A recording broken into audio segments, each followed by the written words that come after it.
problem. Good morning, all of you present today. I, Sajida Begum, welcome you all to the webinar organized by the Department of Mathematics, Applied and Sciences, Royal Global University.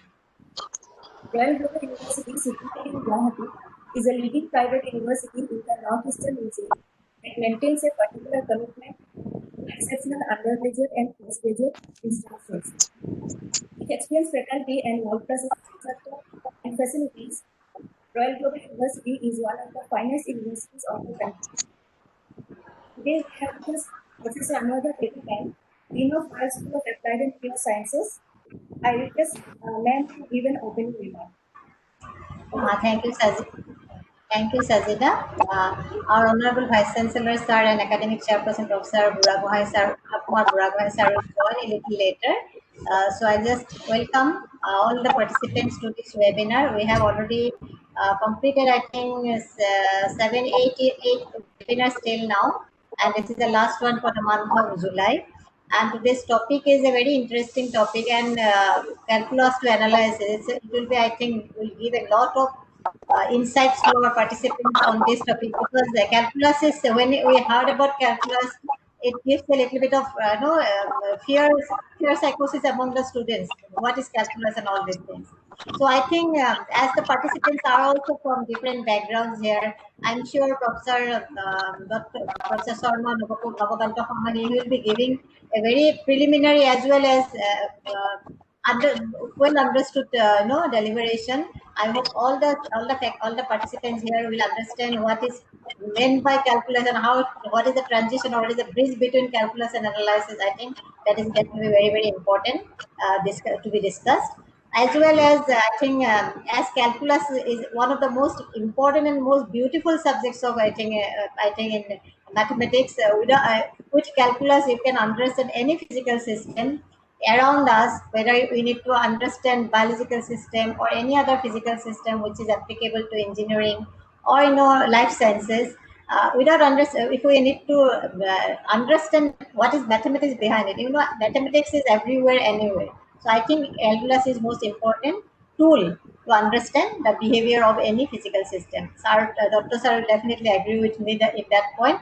And I'm sure your Professor Navakanta Sharma, I welcome you. This is a virtual interaction with you. But we have heard a lot about your deliberation and your speech. And I'm sure all our participants will be very much benefited from today's webinar. I welcome Professor T.K. Dr. Sir, and he has been with us for almost 3-4 webinars with us. We have our senior professor Hemanta Kumar Borua sir also. He has been a guiding force for us. Our Honorable Vice Chancellor is always motivating us to hold such kind of webinars for everyone. I mean, we want a webinar which can be for every benefiting all the participants, all kind of with all kind of backgrounds. Similarly, I have to thank our Professor Alok Kumar Buragohai, Chairperson Academics, who has been guiding factor for academic improvement of our university. I welcome all the participants, and I welcome Dr. Navakanta Sharma to this webinar, and I hand over the forum to Sajida to moderate the webinar. Thank you so much, and welcome you all again. Thank you, ma'am. So moving on, today we invite Dr. Navakanta Sharma sir from Assam University. He will be delivering a talk on calculus to analysis. Before start, I would like to give a brief introduction about sir. Dr. Navakanta Sharma sir is presently working as an assistant professor in the Department of Mathematics, Assam University. He is the gold medalist in BSc and MSc from Guwahati University in the year 1998 and 2000 respectively. He cleared JRF in the year 2000 among the top 20% awardees and also cleared JET with all India rank 18 in mathematics in the year 2002. Sir did his PhD from IIT Guwahati under the guidance of Professor Anupam Saikya. Sir has several articles in SCI journals also. Sir started in JB College, Jorhat during the year 2002 to 2008, and since 2008 he has been working in Assam University. So now I invite Sir kindly to begin his talk. Over to you, sir. Okay, thank you, Sajida Begum, for your kind words. Am I audible now? Yes, sir. Yes, sir, you are audible. Okay, respected Professor S.P. Singh, Honorable Vice Chancellor, Royal Global University, Professor A.K. Buragohai, Chairperson Academic, Professor Anuradha Devi, Dean Royal School of Applied and Pure Sciences, all the faculty members of Royal Global University, Professor, esteemed Professor T.K. Dr. Sir, and one and all who are online at this moment to attend this webinar. A very good morning to all of you, and thank you for being here today. I'd like to take this opportunity to thank the organizers for giving me this opportunity to share my experience with you. I'm really indebted and honored to be with you all. Well, in a standard calculus course, one learns how to do some calculations to find limits, derivatives, and integrals of some standard functions without even worrying why we could do so or whether we can do this kind of operations to all the functions.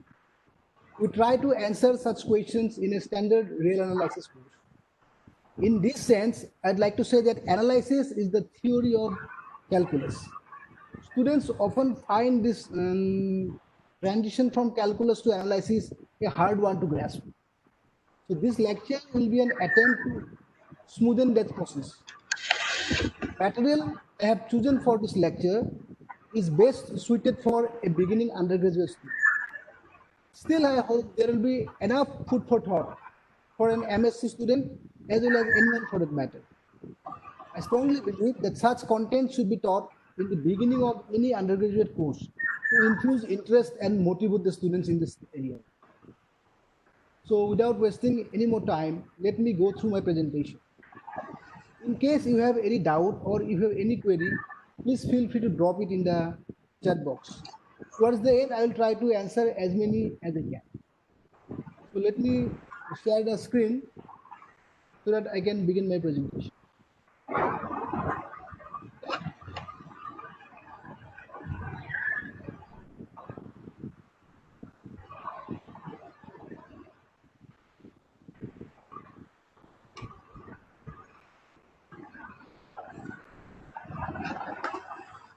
Is it coming?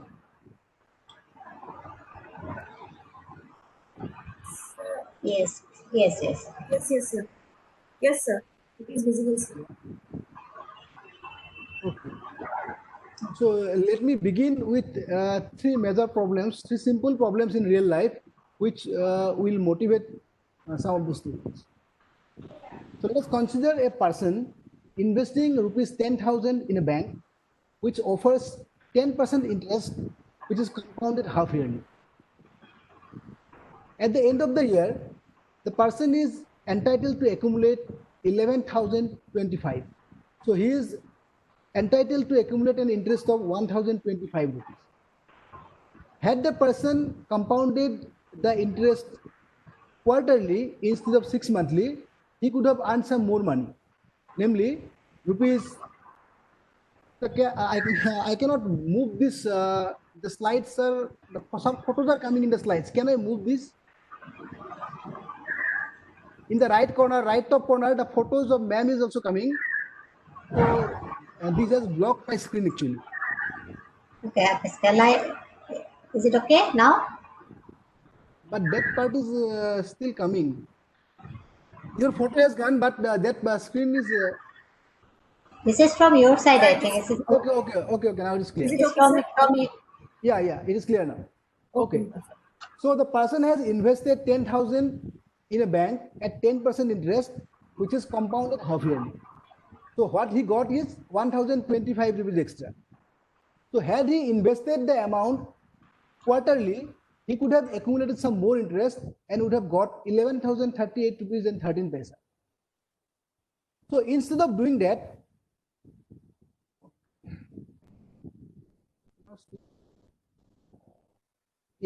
if the interest were compounded monthly instead of quarterly, he could have earned even more rupees, namely 11,047 rupees and 13 paisa. If it is compounded weekly, still more money, 11,050 rupees and 65 paisa.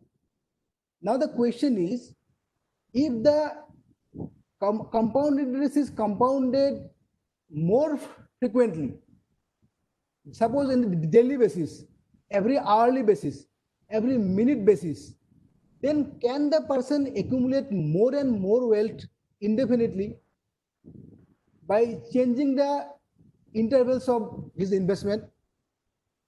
So I want to know whether the compound interest can be made arbitrarily large. So this is one question. My second question is, let us consider an infinitely elastic rubber band, which is 1 meter long and which is fixed at one end. Now consider an ant crawling from the fixed end of the band at the rate of 1 centimeter per minute. So even though an ant lives for only suppose 2-3 months only, here we are assuming that the ant lives forever as a hypothetical thing. Just as the ant reaches his first 1 centimeter, the band also stretches uniformly at the rate of 1 meter per minute from the free end. And this process continues. So what I am talking is, as the ant about to reach 1 centimeter, the band itself stretches uniformly. It is not that from the free end we are adding 1 meter. It is elongating from the beginning to the end at the rate of 1 meter per minute. Now the question is, if the process continues, will the ant ever reach the other end of the band? It seems that it is impossible because the band is moving 1 meter per minute, but the ant is only moving at 1 centimeter per minute. We shall see towards the end that in fact the ant can reach the end of the rubber band. So this is the power of analysis we will see. So my next question is, suppose we have a polygon of n sides which is inscribed in a circle of radius r. Suppose APN denote the area of the polygon. Now my question is, what is the limit of this area of the polygon as the number of sides goes to infinity? Finally, let me ask you this question. Suppose I have a sequence of functions where the first function, we start with an equilateral triangle of length 1 each. My first function f1, I have removed the base and considered only the two slanted sides. So these two sides I am considering. This is my f1. In f2, what I have done, I have broken this first side into two equal halves and bend it on the base. So this is the curve. Similarly, I have broken the second line also in half and bend it on the x-axis. So I continue this process. So my question is, what is the length of the curve, length of these broken line segments as n tends to infinity? Can we answer such questions with the help of limits and continuity and all those things? So we'll try to answer these questions as we go along. So first let me describe why analysis fails over the rationals and why it works over R. What is special in real numbers that we can do analysis in R? So it is surprising how many people actually think that analysis consists in difficult proofs of some obvious theorems. So many students or many even senior pros also questions like this. So analysis is nothing but giving harder and harder proofs for obvious theorems. So they believe that what one needs to know are the basic facts about limit, continuity, and the derivative. All the rest things are intuitively clear. So they also believe that the definitions of continuity and derivative applies equally to rationals also as we can apply in R. There is nothing special in R. So this is what generally people believe. So to negate such thinking, let us consider two well-known results from real analysis. So first one is the constant value theorem, which says that if I have a real valued function f whose derivative vanishes at every point of the real line, then the function must be constant. So this is the standard result from real analysis. The second is equally standard, is the intermediate value theorem. If I have a continuous real valued function on the real line, I have any 2 points a and b such that fa and fb are of opposite sign, then there will be always a number c in between a and b where f vanishes. So these two are very standard results from a real analysis course. So if these results are intuitively clear over R, they should be also intuitively clear over Q also. But what happens if we work over Q, both these putative theorems vanish in a puff of smoke. You see this example, f is a function which takes the value 1 when x square is greater than 2 and minus 1 otherwise. So what happens? This function is constant for the part x square greater than 2. X square greater than 2 is an open set in Q. So on this open set, the function is constant. So it has derivative at every rational number x square greater than 2, and being a constant function, its derivative will be 0 at all those points. And also similarly for x square less than 2, it is the function minus, it is a constant function minus 1. So at all rational numbers for which x square less than 2, there also the function is constant, so its derivatives will be 0. If anybody has any doubt that this function is not continuous when x square equal to 2, it is only enough to note that there is no rational number whose square is 2. So there is no number in Q for which the equality will occur. So at every point, it is either x square greater than 2 or x square less than 2.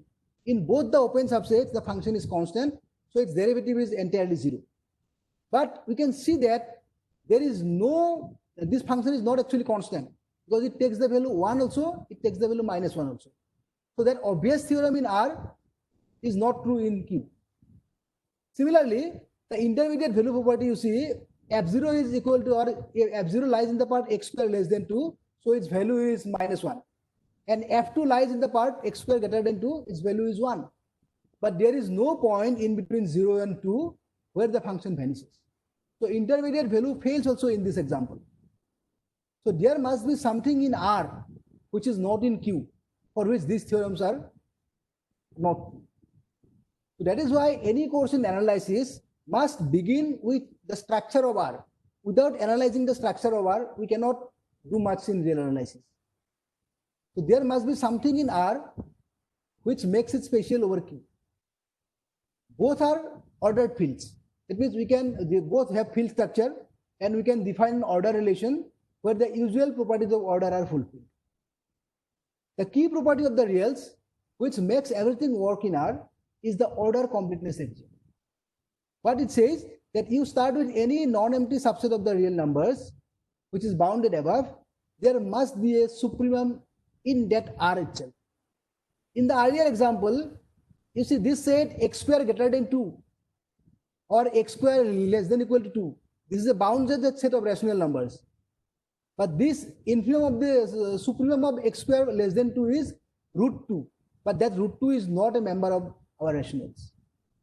So this property, order completeness property, is not true in rational numbers. So this is the property which is at the root of every major theorems in analysis. So we must carefully study the structure of R. So this is my first point. So my next point, let us move to a very standard process of proving results about positive integers. It's called the principle of induction. So everybody has seen this principle.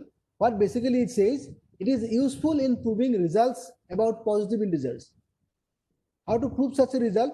Suppose the result is true for a small positive integer, usually taken as 1. And suppose that fixing any positive integer k and assuming pk is true, if we can prove that pk plus 1 is also true, then this principle ensures that the result pn is true for all positive integers. In some cases, we might have to replace the second condition by a stronger one.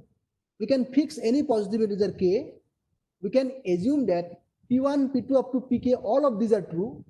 And then if we can prove that pk plus 1 is true, still the same conclusion will hold. Even if it is a stronger condition, one can check that actually by changing this condition, we will not get anything bigger or anything smaller. Both these principles will remain equivalent. This second assumption is useful in proving results about polynomials. In a polynomial, we can associate a positive non-negative integer to any polynomial, namely the degree of the polynomial. It is always a non-negative quantity. But when we try to use induction principle in polynomials, suppose we have a polynomial of degree n. If we drop the nth term, n degree term, there is no surety that there will be a term of degree n minus 1. Because the polynomial, what are the terms coefficient present, we don't have any control. So in that case, we may have to use the second principle, where we can assume that not only k is true, P1, P2, Pk all are true. So the second principle, the second assumption condition is useful in proving results like about polynomials. So let us first try to see the importance of this induction principle. What is the need of this induction principle actually?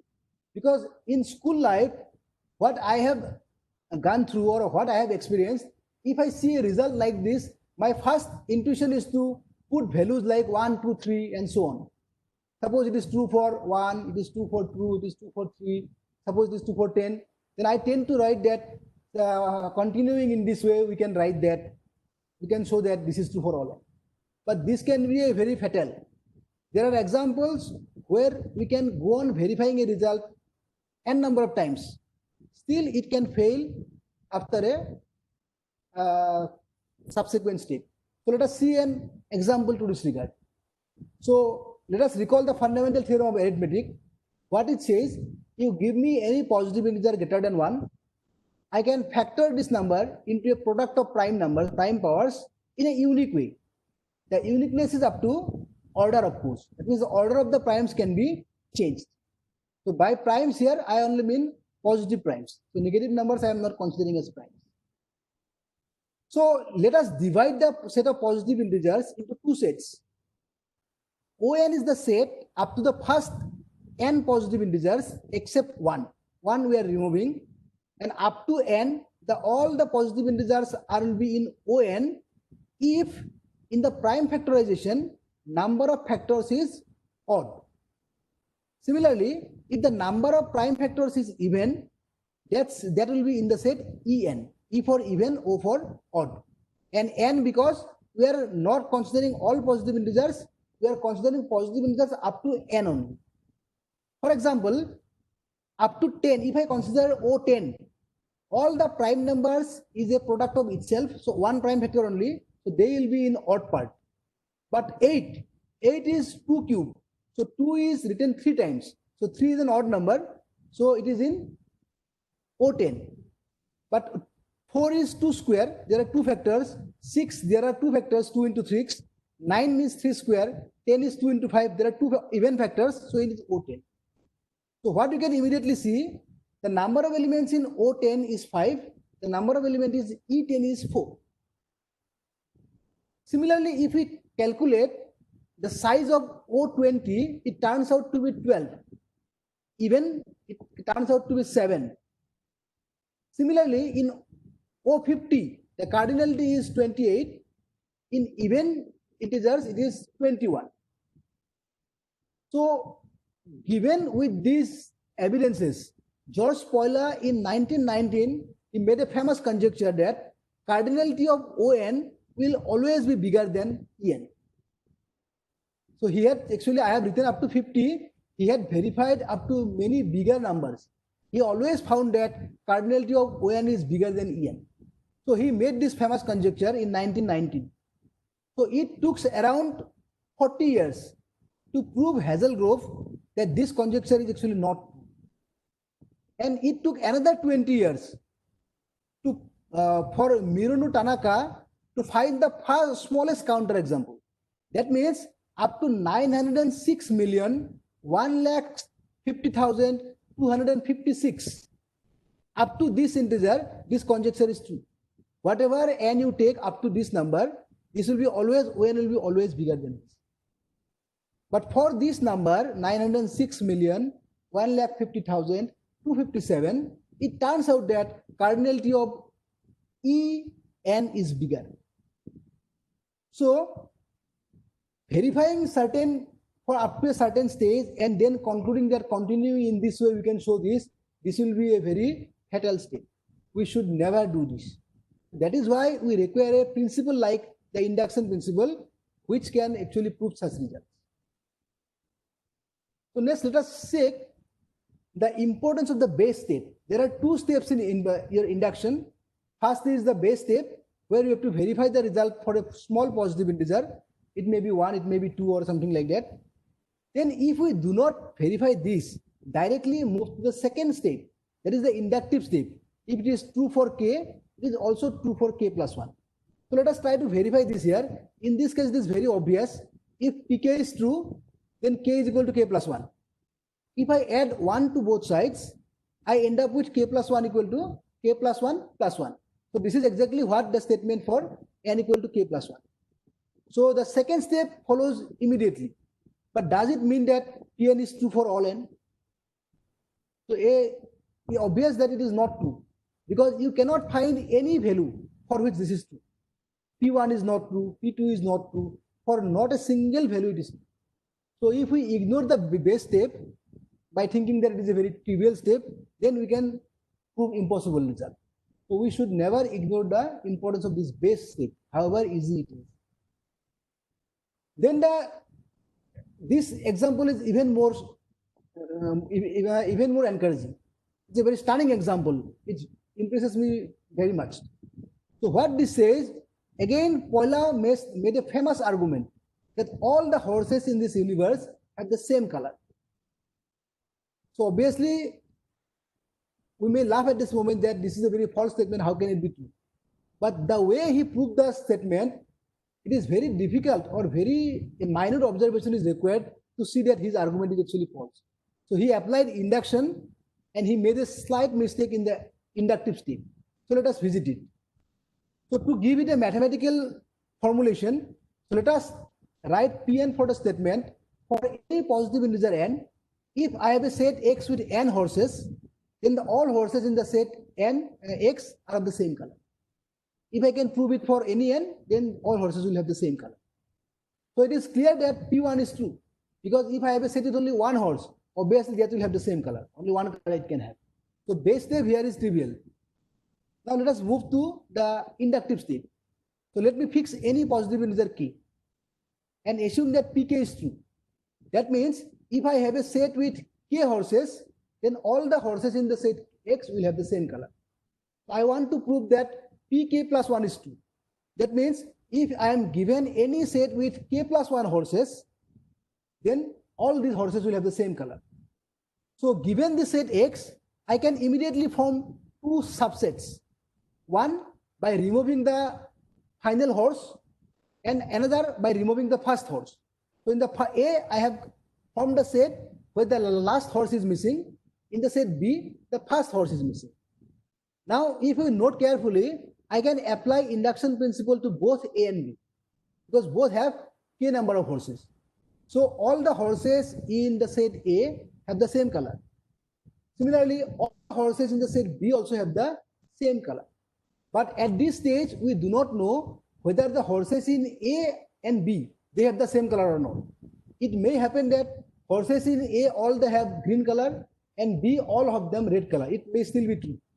But that possibility is ruled out because some of the horses in both the sets are common. If you pick the first and the last horse, all the other horses have the same color, are common to both A and B. So that means all the horses in A and B must have the same color. Either all are red or all are blue. So this proves pk plus 1. But here you see, if you give a careful thought, what you will see, the argument fails because I have made this assumption that A and B always have a common horse. But this result is not true when my k is 1. K is 1. When k is 1, then my x will have two sets. If I want to prove for two horses, then my A will have one element, B will also have one element. In that case, there is nothing common between A and B. So this argument has to be proved for every k. You have to fix k arbitrarily, and you should be able to prove k plus 1 assuming k. But if I take k equal to 1 here, my argument fails. That is why this is a flawed argument using the induction principle. So we should be extremely careful while applying this induction. I hope it will help to eliminate doubts and errors in induction principle. So let us now move to an important part in existence of limit. How existence of limit is a crucial part in doing any arithmetic about limits. We are generally prone to making mistakes by assuming that the limit exists in advance and do some arithmetics, which ultimately lead to some impossible results. So let us see one such example. Suppose assume that the limit of cos x as x tends to infinity is L. Then if I make the substitution x equal to y plus pi, I immediately see that L is same as minus of L. Then the only real number which satisfies L equal to minus 1 is 0. So this helps me to conclude that limit x tends to infinity cos x is 0. And by the properties of limit, if limit of cos x is 0, limit of cos square x is also 0. Because limit of cos square x is limit of cos x into limit of cos x. So this gives me limit of x tends to infinity cos square x is 0. Now, if I make the substitution x equal to pi by 2 plus z, what I end up with? I end up with L equal to minus of limit x tends to infinity sin x. Cos is replaced by now sin. So since L is already 0, so what I have been able to prove that limit of x tends to infinity sin x is equal to 0. And as earlier, limit of x tends to infinity sin square x is also 0. So these are the two steps I have deduced from assuming that limit x tends to infinity cos x equal to L, which is a real number. I have assumed that L is a real number. Now see what this leads to. If I add both these limits, then limit x tends to infinity sin square x plus cos square x is 0. But sin square x plus cos square x is always 1. So this ultimately leads to 1 equal to 0, which is an impossible result. So what we have aired here is that we have assumed that limit x tends to infinity cos x exists in R, but this is not true. This can be easily seen as twice n pi is also goes to infinity, twice n plus 1 pi that also goes to infinity as n gets bigger. But at the point 2n in 2n pi, cos takes the value 1, whereas at the odd multiples of pi, cos takes the value minus 1. So that means cos x does not approach the fixed value as x gets bigger and bigger. So this limit does not exist in R. So we are not justified in assuming that the limit x tends to infinity cos x is equal to L, which is a real number. So if we do not prove the existence of the limit first and rush to do arithmetic using those limits, we will invariably end up with such impossible results. So next, let us show an important limit, which is the Euler constant A. Let us see how it comes. So let us try to show that limit n tends to infinity 1 plus 1 by n to the power n exists in R.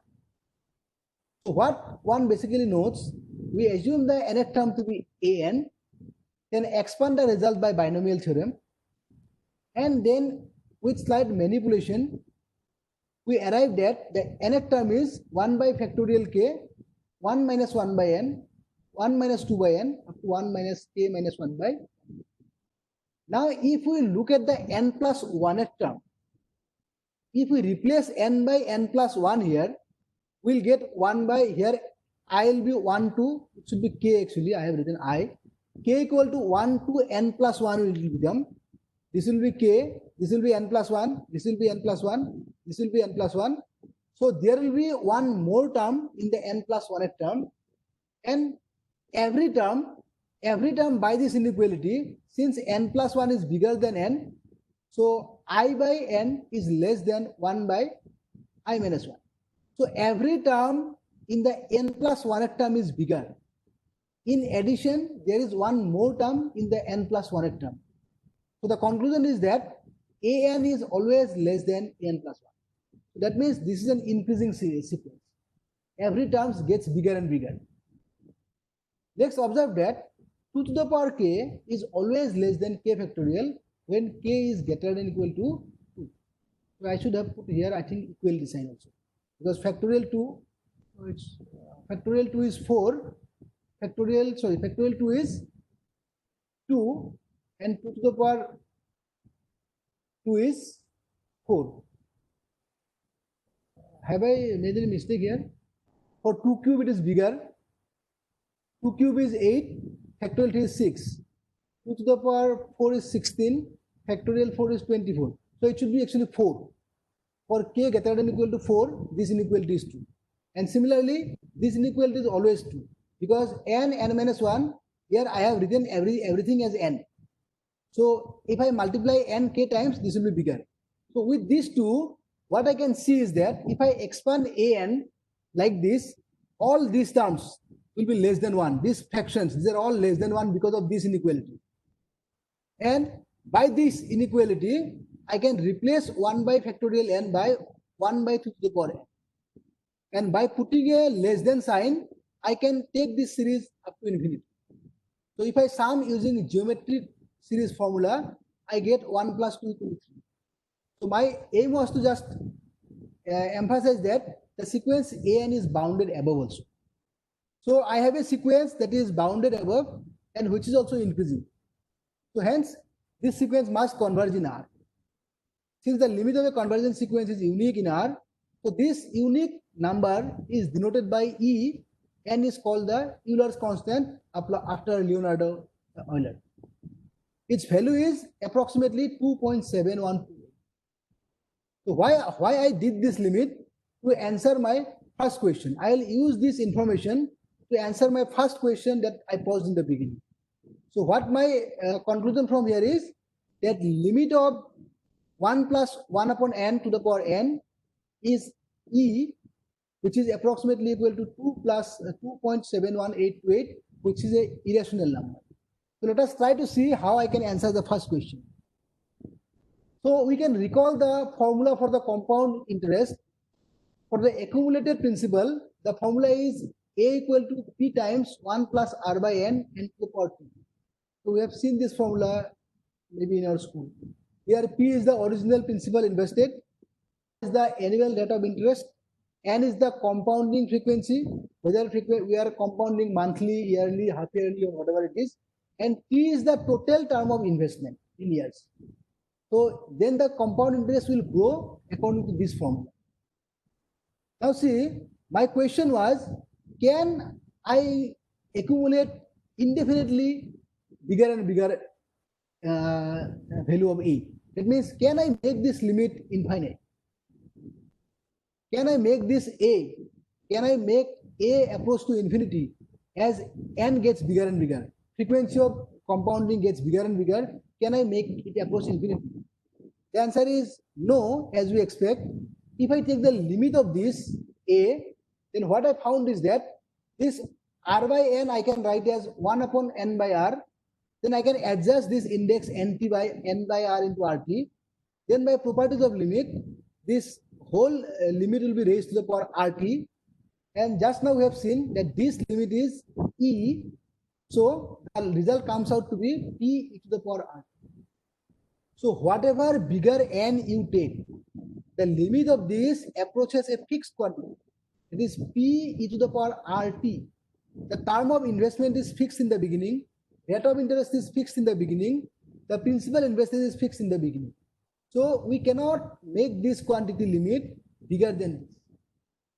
So we cannot go on earning money indefinitely by investing in a compound interest. In our case, the maximum the person can accumulate by investing 10,000 rupees at the rate of 10% interest is approximately 11,051 rupees 71 paisa, irrespective of the frequency of compounding the interest. However frequently he compounds, he cannot earn more than 1,051.71 rupees as interest. That is the maximum he can get. So this answers my first question. Now let us move to another interesting aspect, is the change in order of summation. So consider this array of numbers. I have 9 numbers I have written in a 3 by 3 array. So if I want to sum these numbers, as you can easily see, I can do it in any order. I can count as like this 1, 2, 0, 0, 1, 7, 3, 0, 6. I can count like this. I can count go left, right. Whatever way you count these numbers, as long as you count all these 9 numbers, the result will always be the same. In particular, there are 2 choices of adding these numbers. The first one, I can fix a particular row, then I can add all the entries in the column. Suppose I fix the second row, I can add all the entries in the second row, then I can add the first row, then the third row, then I add all the rows. Or similarly, I can first start with the column, I can count all the entries in a column, I can do this for every column, and then I can form the sum. So in series notations, I can write this as summation I goes to 3, summation j goes to 3 aij is equal to just the reverse rule. Whether I add the sum row first or column first, it is immaterial. Now the question is, can I generalize this for an infinite array of numbers? Even if I have an infinite array of numbers, can I sum the rows first, then the column first, or the column first and the rows afterwards? Will I get the same result?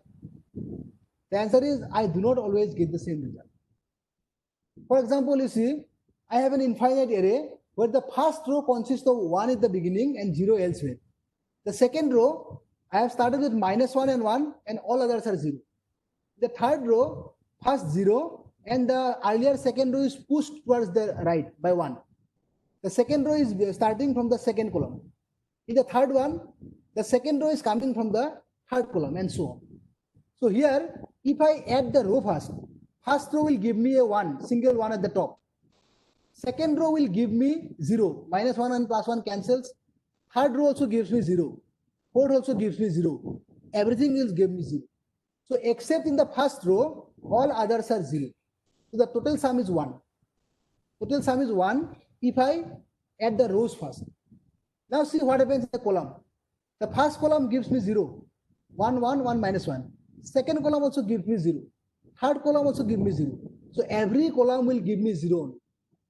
So if I add the columns first, I end up with 0. So I do not get the same sum if I add the row first, then the columns, or the columns first and the row. So we cannot always, you cannot alter the order in which the summation is done. I and j cannot be swapped in general. So in analysis, we study that can it be done in some special cases, or are there conditions when this can be done for infinite number of infinite arrays also.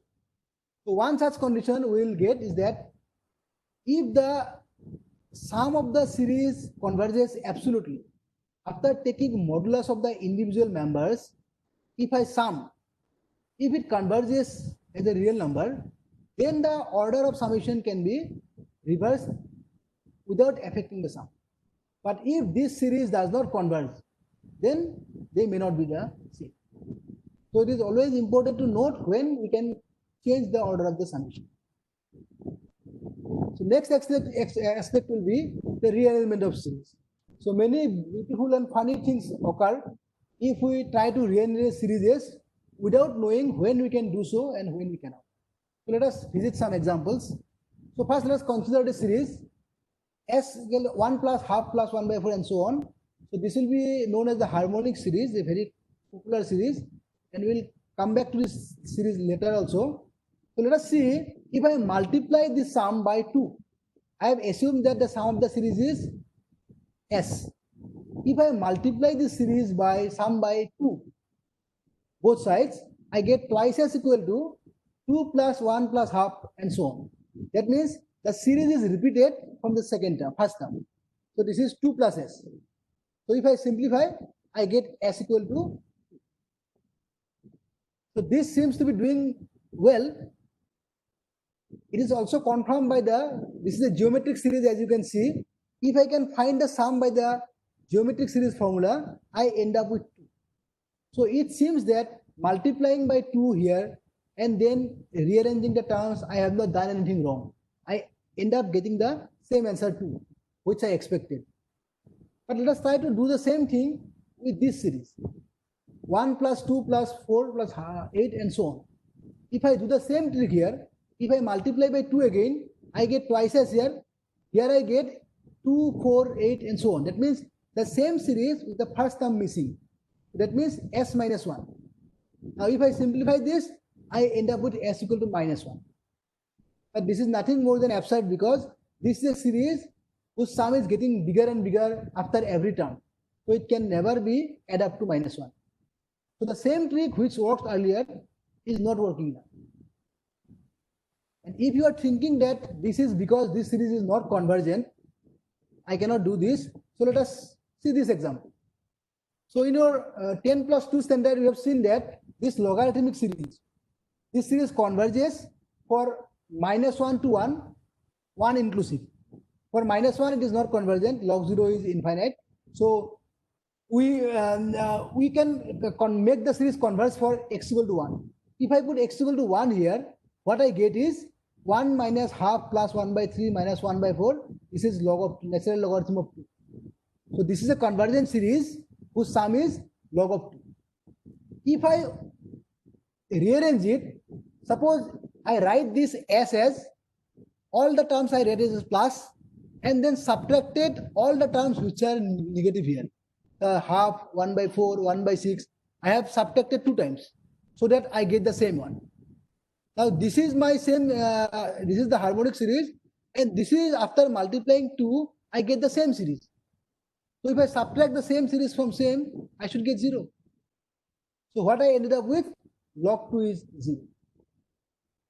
So even if the series converges, still I cannot rearrange the terms to get the sum correctly. Rearranging the term in a series is not a good thing to do unless we know that the series converges absolutely. Absolutely means even after making all the signs positive, the series has to converge. That means the harmonic series 1 plus half plus 1 by 3 plus 1 by 4. If this series converges, then only we can rearrange the series. Here, even though this series converges, after changing the signs of the terms to positive, this series does not converge. We'll see now shortly, so that we cannot converge, rearrange the terms. By a famous theorem of Riemann, rearrangement of terms in an infinite series is possible only if the series converges absolutely. What is worse, if the series is only conditionally convergent, that means it is convergent but not absolutely, then the series can be rearranged in such a way that the series converges to any number as you please. I can make the sum any number whatever you like, even if the sum can be made infinite also, if the series is convergent but not absolutely. So absolutely convergent is a must for any rearrangement of the series. So let us now, I want to answer the second question as well. So for that question, I have to analyze harmonic series a little bit more. So the harmonic series is the series 1 plus half plus 1 by 3 plus 1 by 4 and so on. So let us try to see that this series does not converge. So for centuries, many mathematicians believed that this harmonic series did converge. However, around 1350, Nicole Orison has proved that this harmonic series actually does not converge. It diverges to infinity. He did this in a remarkably surprisingly simple way. So suppose Sn is the sum of the nth terms of this harmonic series. So what you can see from this S2, sum of the first 2 terms, it is 1 plus half. Sum of the first 4 terms, I am not taking the third term, power of 2 I am taking. So sum of the first 4 terms is what? This is the up to 2, it is S2, then third and fourth term. It can be made, third and fourth can be made less than half, half plus half. So this is again 1 plus 2 by 2. This 1 by 3 plus 1 by 3 is greater than 1 by 4 plus 1 by 4. So 1 by 4 plus 1 by 4 is half, this half. So it is 1 plus 2 by 2. Similarly, S of 2 cube is up to 4 terms, then the next 4 terms. So all of these terms are greater than this term, 1 by 8. So how many 1 by 8 are there? 4. So 4 into 1 by 8 is again half. So this is 1 plus 3 by 2. So it seems that there is a pattern. When S2 cube, I get 1 plus 3 by 2. So as we have seen in the induction principle, it is not wise to say proceeding in this way. Proceeding in this way, we may not get the result. It may not be true after some stage. So what we will say, that a simple inductive argument we can use to show that whatever n we take, this S of 2n is always greater than S of n by 2. And now we can see that this sequence of partial sums is unbounded. because n, as n goes to infinity, n by 2 also goes to infinity, and this is bigger than this. So the partial sum of the harmonic series is unbounded. So the harmonic series cannot converge. It diverges to infinity. But what is more important is the divergence is very, very slow. That means many terms are required to get the sum to a specific number. For example, if I want that sum to be 10, how many terms I need? Hn is the number of terms to get the sum n. So H10 is how many terms of the harmonic series are required to get the sum 10. So it turns out that H10 is approximately 12,367. So approximately 12,367 terms are required to get the sum 10. To get the sum 100, I need around 1.5 into 10 to the power 43 terms. So how slow the divergence is, you can guess from here. And to get 1000, I need 1.75 into 10 to the power 434 terms. So this series diverges to infinity is fine, but the divergence is very slow. So how it will help us to solve the ant problem? So try to briefly recall the ant problem. The ant was crawling in a 1 meter long rubber band, which is infinitely elastic, meaning you can go on stretching the wire as much as you want, it will never break. That is an assumption we are making. So as soon as the ant reaches 1 centimeter, the rubber band is stretching from the beginning to the end by 1 meter per minute. So I wanted to see whether the ant will ever cross the rubber band.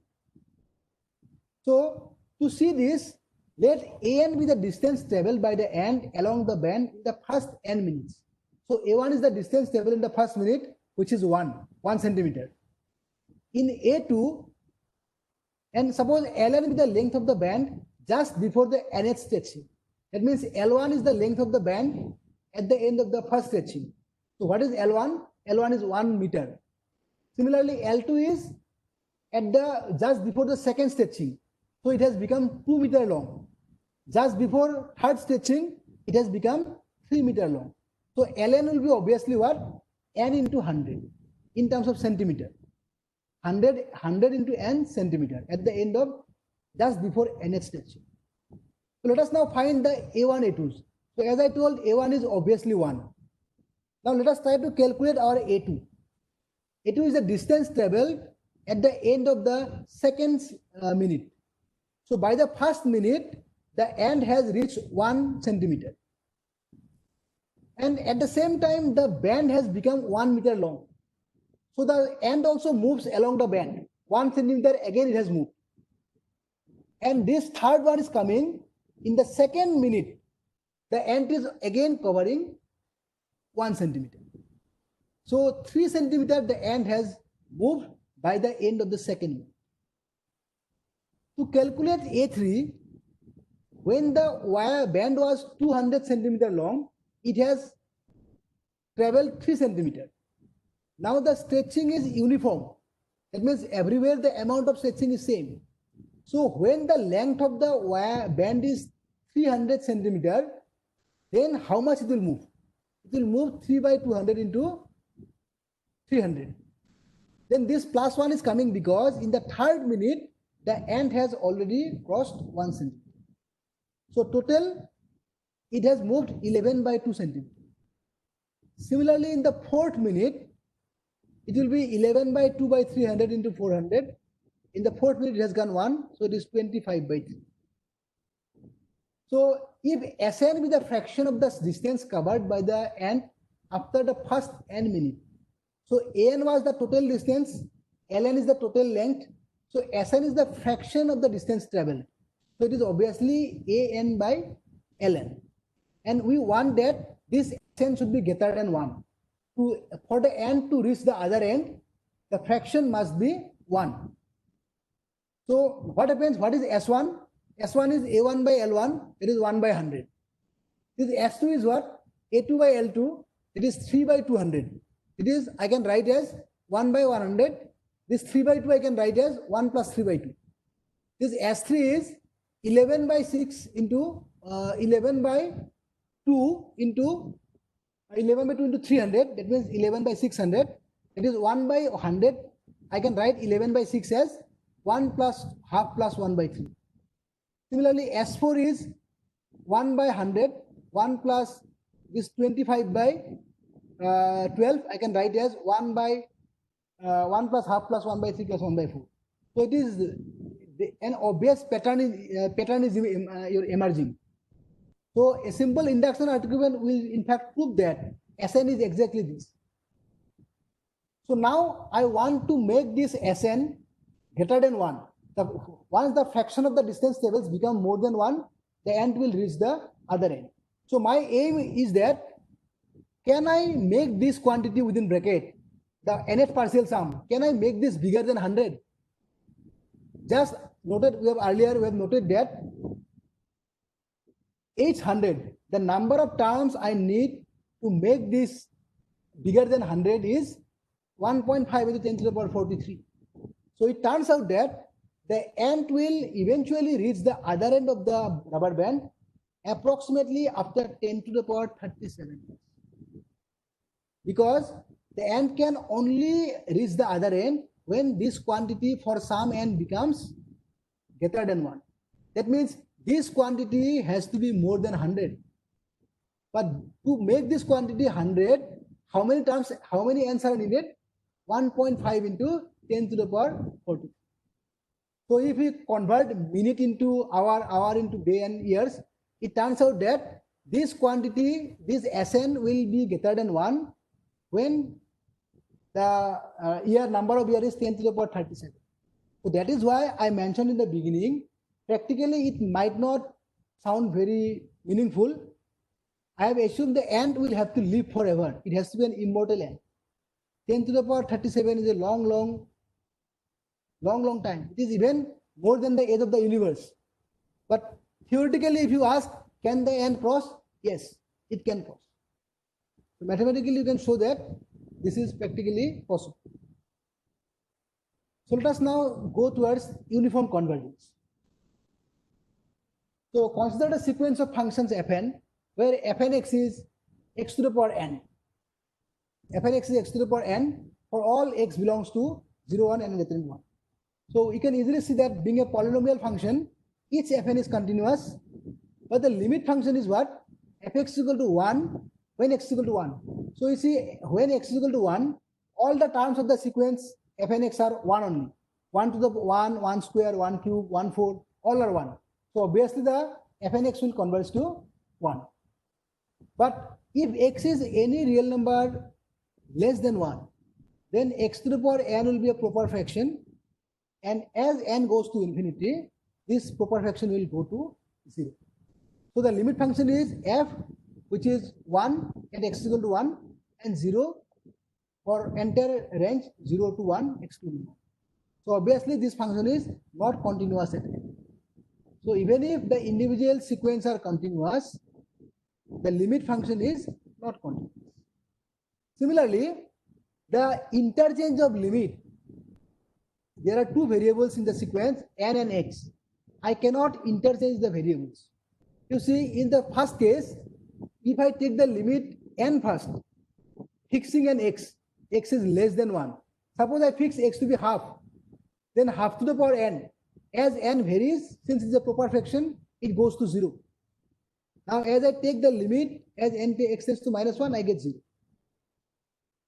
While on the other hand, if I take the limit of x first, as x tends to 1 minus, this x to the power n, when this n is fixed, will always go to 1. Because x is going towards 1. And since 1 is fixed independent of n, this limit is again. So interchange of limit is in fact not possible even when a sequence converges to a sequence function f. So consider this example, fn is twice n when x is in the interval 1 by twice n to 1 by n and 0 otherwise. So a graph I have drawn, so you can see the graph. This function is 0 otherwise except on a smaller subinterval 1 by twice n to 1 by n. At this point, the value is twice n. So you can see from here, as n gets bigger and bigger, this subinterval is becomes smaller and smaller. So as n tends to infinity, the entire function becomes the x-axis. So we can also prove analytically that this sequence converges to the function f equal to 0 identically. But what is happening if I take the integral of fnx? You can see the integral of 0 to 1 is nothing but 1 by n to 1 by twice n. Otherwise, the function is 0, and the value is twice n here. So twice n into 1 by twice n will give me 1. But the integration of f is 0 because f is identically 0. So what is that? Interchange of limit and integral is in general not possible. If I take integral first, then limit, and if I take the limit first and then integral, they are not the same. So here you can see the function is not continuous. The sequence of function, the individual functions are not continuous. There is a jump at the points 1 by twice n and 1 by n. So if we are thinking that this problem has occurred because of this continuity, then we need to only look at this example. So this example looks somewhat ugly at first sight, but it is not as bad as you think. The graph makes it clear. What is the function? It takes the value n at the point 1 by n. At 1 by n, it takes the value 0. At 2 by n, it takes the value, at 1 by n, it takes the value n. At 2 by n, it takes the value 0. In between, I have drawn a line to connect them so that the function becomes continuous. To make it continuous, I have given f0 is 0, f of 1 by n is n, f of 2 by n is 0, and for bigger values it is 0, and in between it increases linearly so that the function is continuous. Now you can see that as n gets bigger and bigger, this triangular part will become smaller and smaller. So eventually the function will again converge to 0 function. And if I can find the integral here, fn, you see integration geometrically gives the area under a curve. So here the area under a curve is the area of this triangle. This height of this triangle is n. And the base of this triangle is 2 by n. 2 by n. So it is half into 2 by n into n. So this is 1.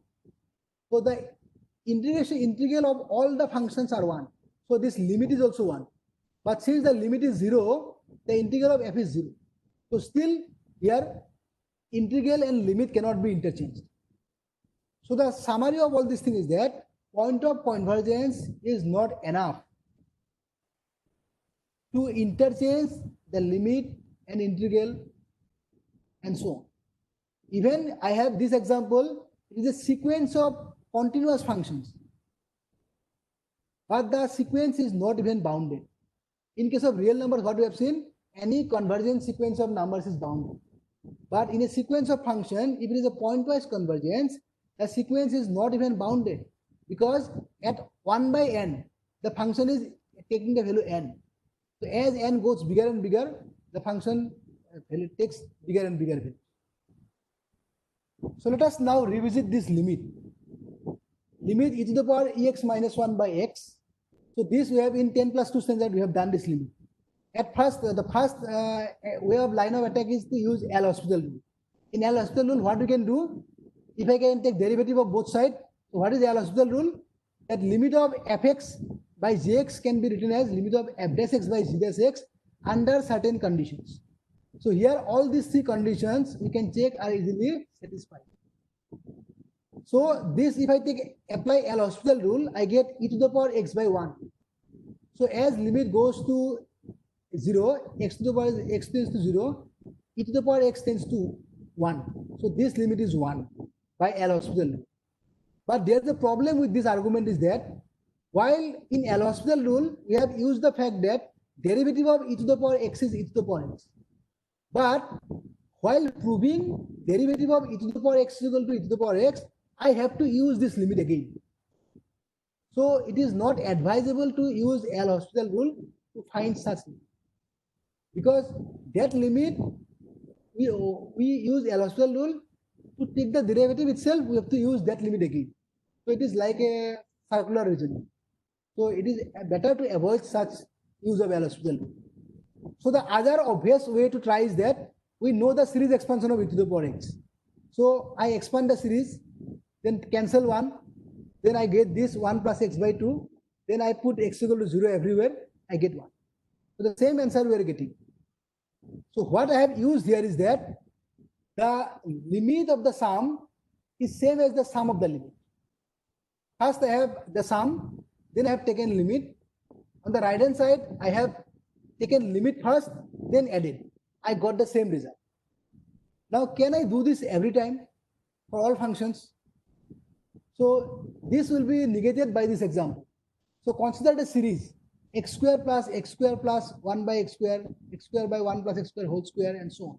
So this is a geometric series whose first term is 1 and common ratio is x square by 1 plus x square. So this x square common ratio is 1 by 1 plus x square. So you can obviously see 1 by 1 plus x square is less than 1. So this is a convergent geometric series. So whose sum is, by this formula, a divided by 1 minus r, it comes out to be 1 plus x square. But now see, if I take limit first, limit of x square is 0, limit of x square plus y square is 0, this is 0, all terms are 0. If I take limit here, I get 1. So it seems that it is not always advisable to interchange limit and sum. So pointwise convergence is not strong enough to transfer properties like continuity, Riemann integrability, etc. to the limit function. It was Carl Weierstrass who first observed that a stronger form of convergence, which he called uniform convergence, is required to guarantee that the properties of the individual functions is transferred to the limit functions. So in uniform convergence, basically what we need in pointwise convergence, for any given epsilon, the value of this n naught, positive integer n naught, depends on epsilon as well as in the individual point x.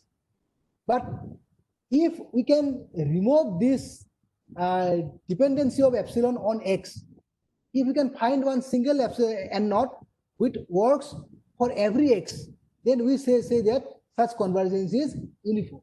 So under uniform convergence, we can interchange limits and all those things. Just like in the first example, it worked.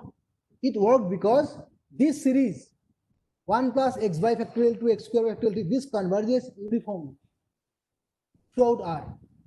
So that is why this interchange of sum and limit is possible. Whereas in these examples, even though this convergence is there, it is only pointwise convergence. In pointwise convergence, we cannot do such things. So let us come towards the last part of the talk on continuity of area and length functions. So this will answer my third question. So for a continuous function f on AB, we know that integration a to b fx dx denotes the area bounded by the curve y equal to fx, x-axis, and between the ordinates x equal to a and b. So we can define a area function from the space of all continuous functions to the real line by a of f. That is, the area of f is this integral a to b fx dx. This is defined for all continuous functions. So here you see this area function is continuous because if you give me any fixed f naught in CAB, I can estimate af minus af naught by this inequality, by properties of this Riemann integral.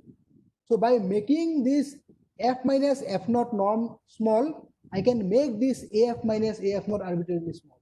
So this turns out to, in the language of continuity, that area is a continuous function. Now see, similarly for length, for a C1 function, that means continuous derivative, a function whose derivative is continuous, then for such a function, I can define the length of the function, length of the curve defined by the function f by this integral a to b square root of 1 plus f dash x square dx. Then the length function is defined from C1AB, the space of all functions which are continuously differentiable in R, in AB, to R by this. Length of f is by this integral. So now this return to this third problem.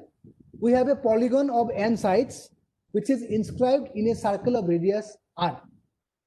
So what we can do, we wanted to find this area of this polygon as n gets bigger and bigger. Now one easier way is what? I can divide this polygon into n equal parts. n equal triangles, not equal, but equal triangles. Now I can find the area of the individual triangles. So if I draw a perpendicular here, you see the radius side, this hypotenuse is r, then half into base into altitude. If I apply this formula, this altitude will be r sine twice pi by n. So the area will be half into base into altitude. So half into r sine twice pi by n. So this is the area of the each triangle. Now I have n triangles, so I have to multiply by n here. So I want to find the limit of half n square n r square sine twice pi by n. So this, if I find the limit using properties of limit, sin theta by theta is 1, as n tends to infinity, as x tends to 0, limit sin x by x is 1. If I use that, it comes out to be pi r square, which is nothing but the area of the circle, original circle in which it is inscribed.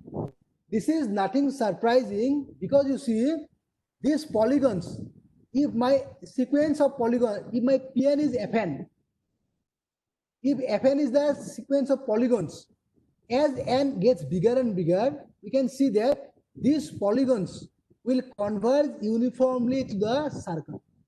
This, if as the number of sides becomes more and more, the sides coincides with the arc of the circle.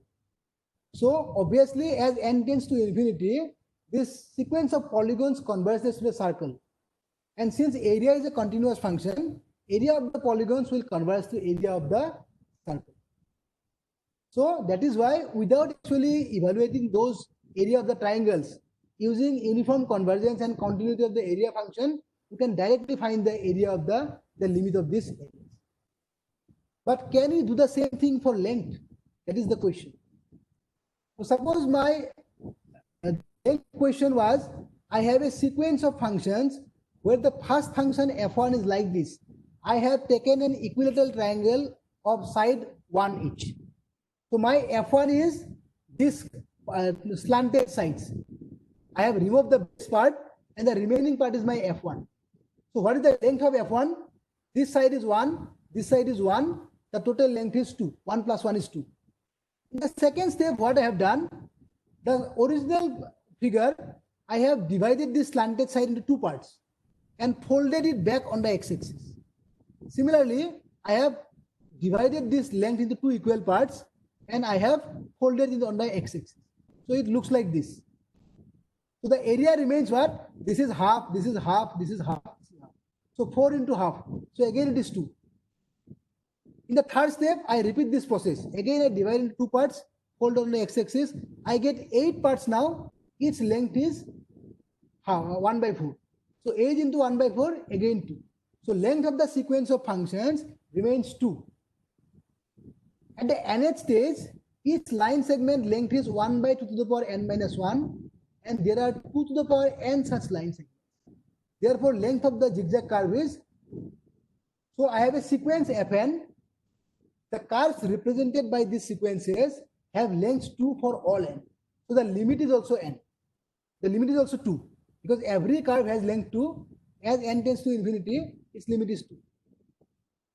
And if you observe this, if you observe from this graph, as n gets bigger, the triangles become shorter and shorter. So as n tends to infinity, you can see that these curved lines will coincide with the x-axis. So we expect that the sequence of function f converges to the x-axis. That means the function f identically 0. This can be verified from this. You see, if my x-axis x equal to y equal to 0 is my f, then the distance between these two curves is the supremum between the supremum of the length. So it is the altitude. It is the altitude of this triangle. The distance between Fn and f are the altitude of this triangle. This is the maximum distance between the curves.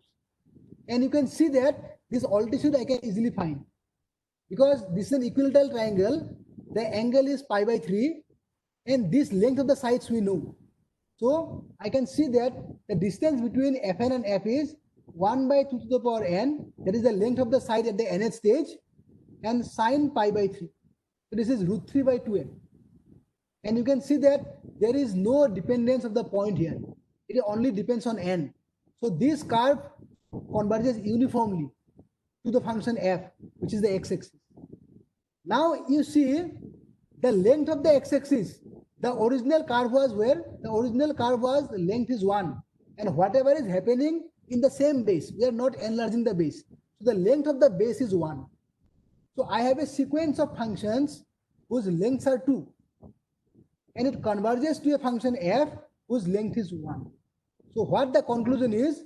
The conclusion is that the length function cannot be continuous, because I have a sequence of functions which converges uniformly to f.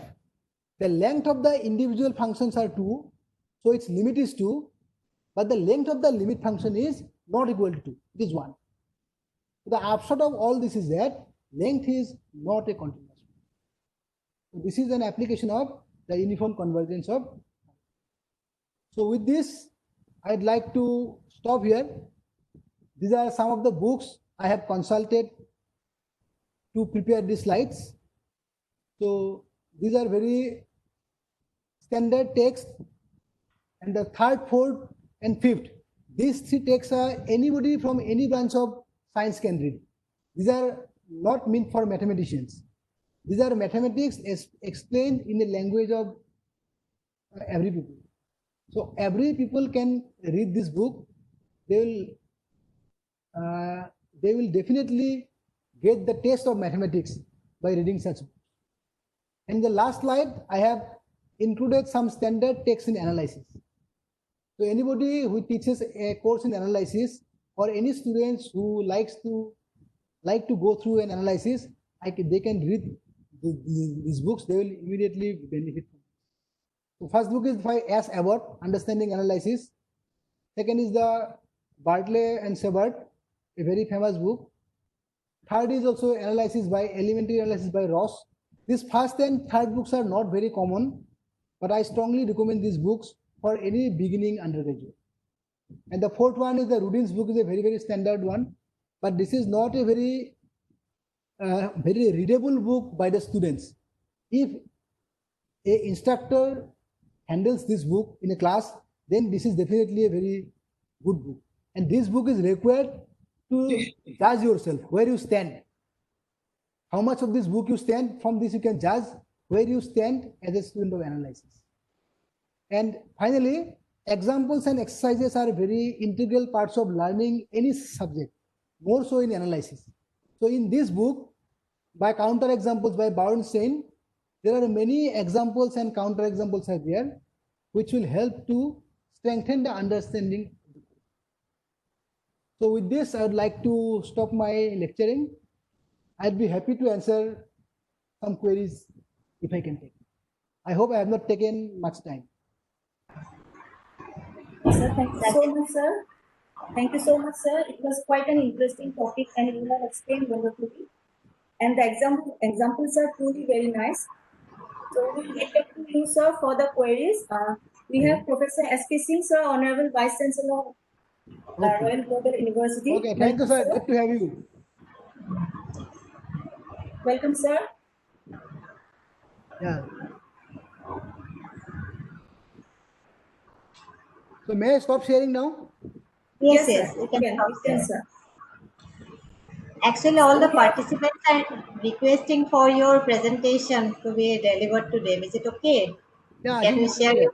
Yeah, you Okay, can. thank you. Okay, thank you. So we have with us Professor S.P. Singh, sir, Honorable Vice Chancellor of Royal Global University. So I would like to give a brief introduction about sir. Professor S.P. Singh, sir, has been associated with the Royal Group from its inception in 2009. Not as the required. founder director.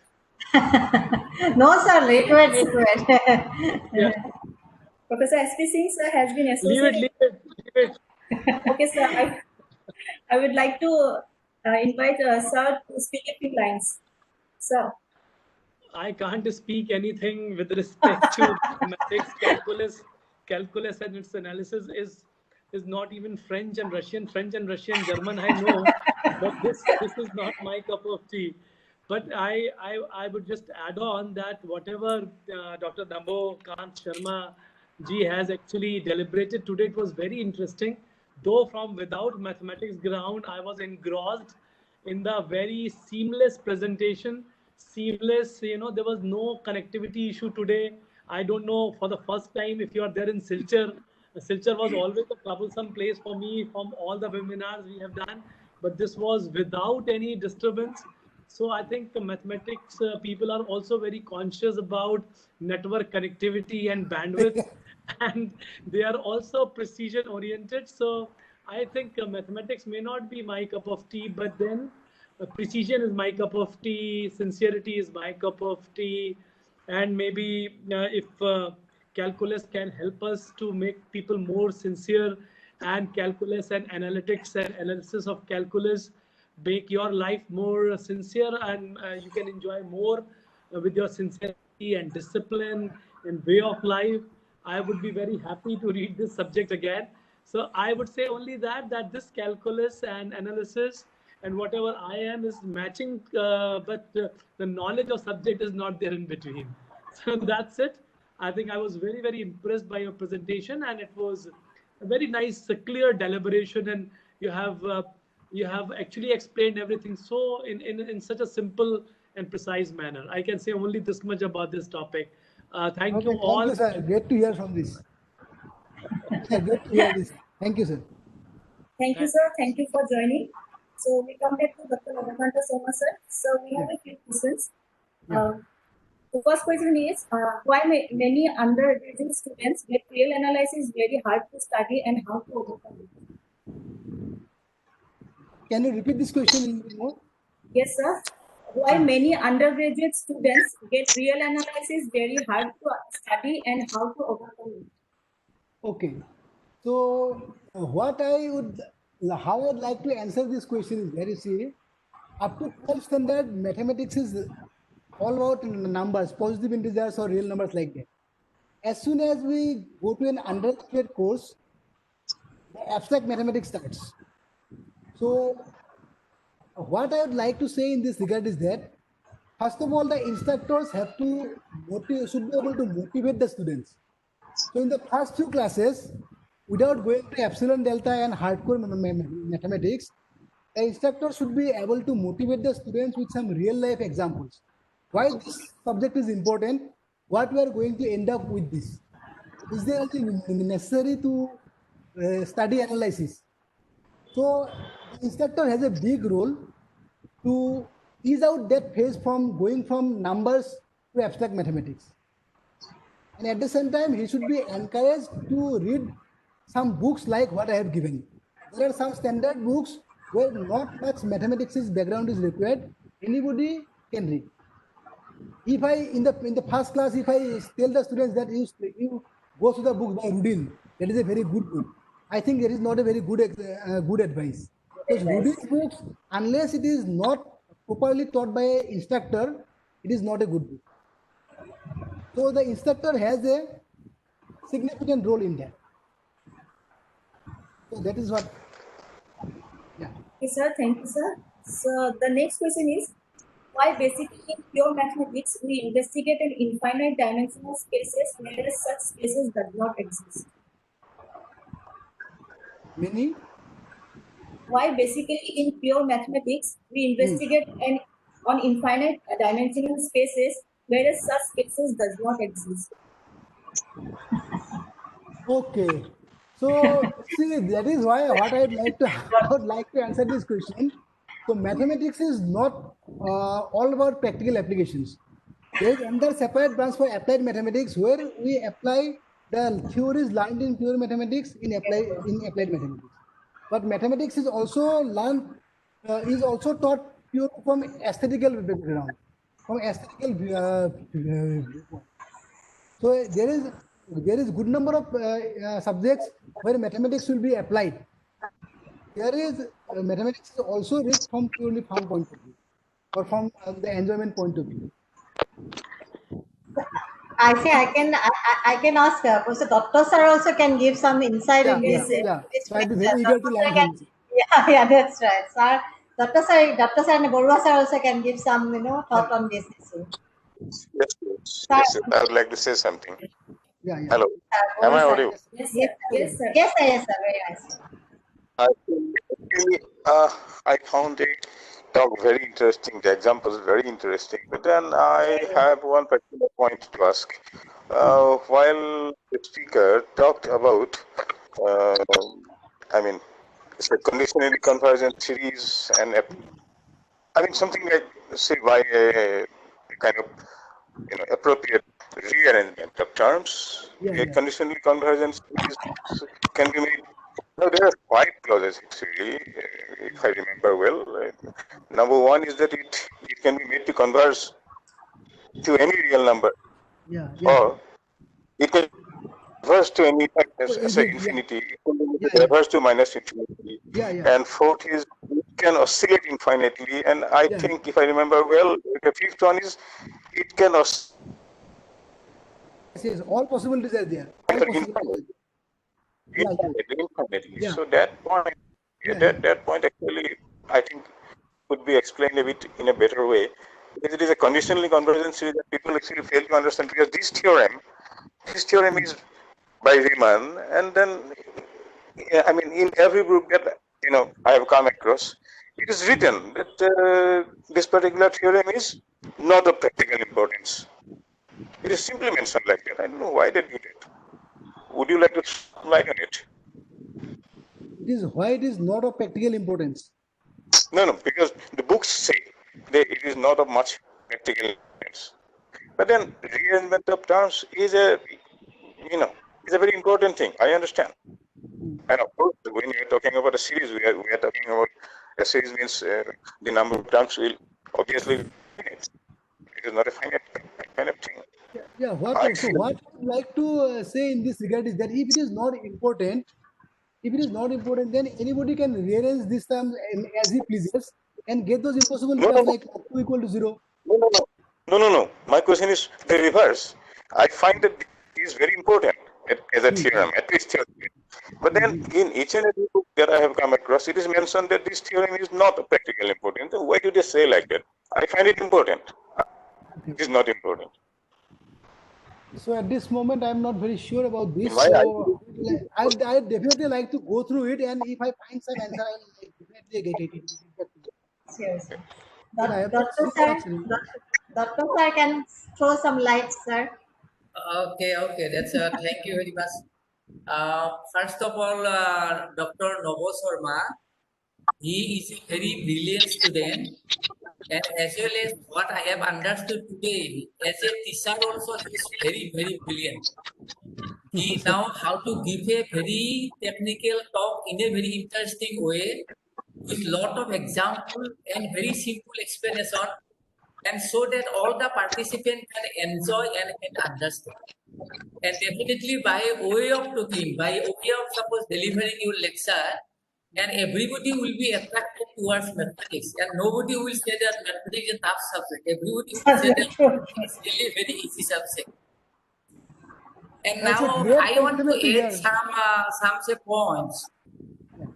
As far as the modern mathematics is concerned, and one of the objective of the modern mathematics is how to impossible thing can be made possible.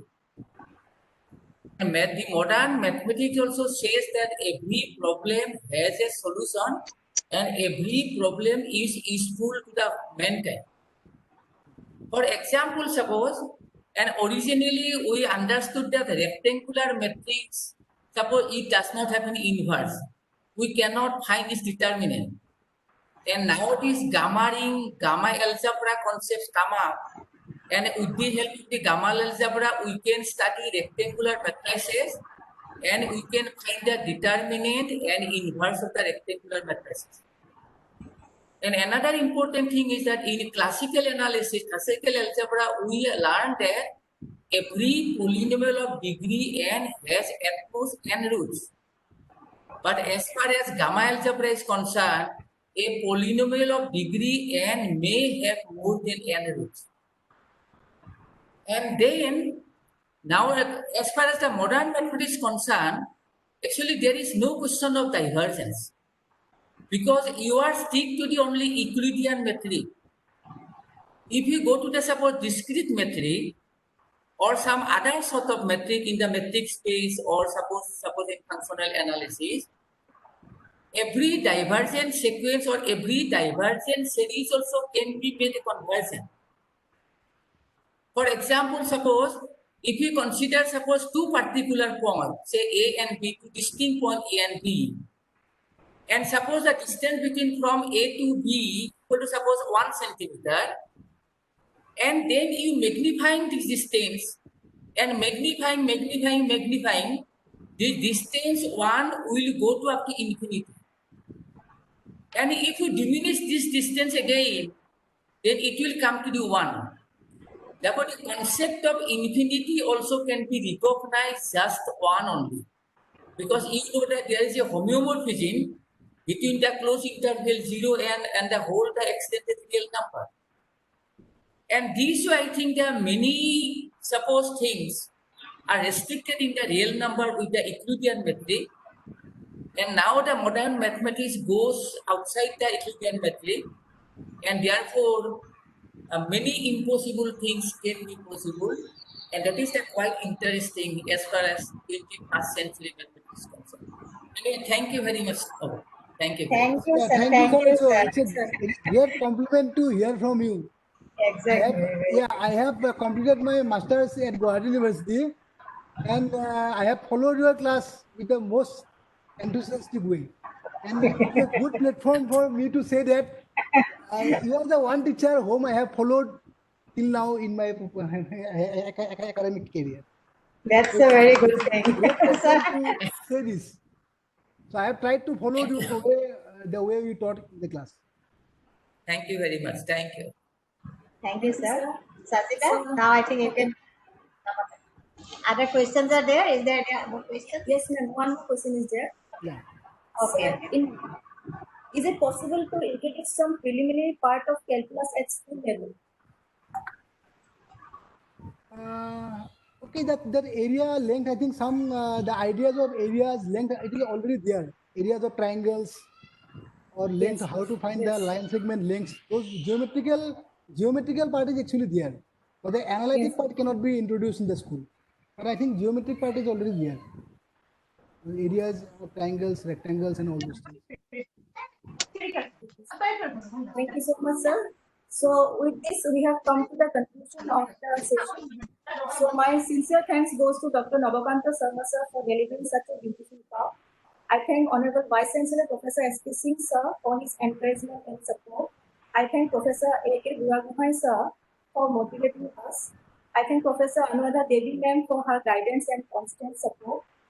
Thanks to the participants who have joined today, and last but not the least, I thank the IT department for their help throughout the session. So with this, we Thank end you. the session now. Yes. Thank you so much. Thank you, Dr. Sharma. Hope we'll Yeah, see you thank again thank you in our all. campus. Yeah. Great to have you Thank here. you. Yes, yes. Thank you.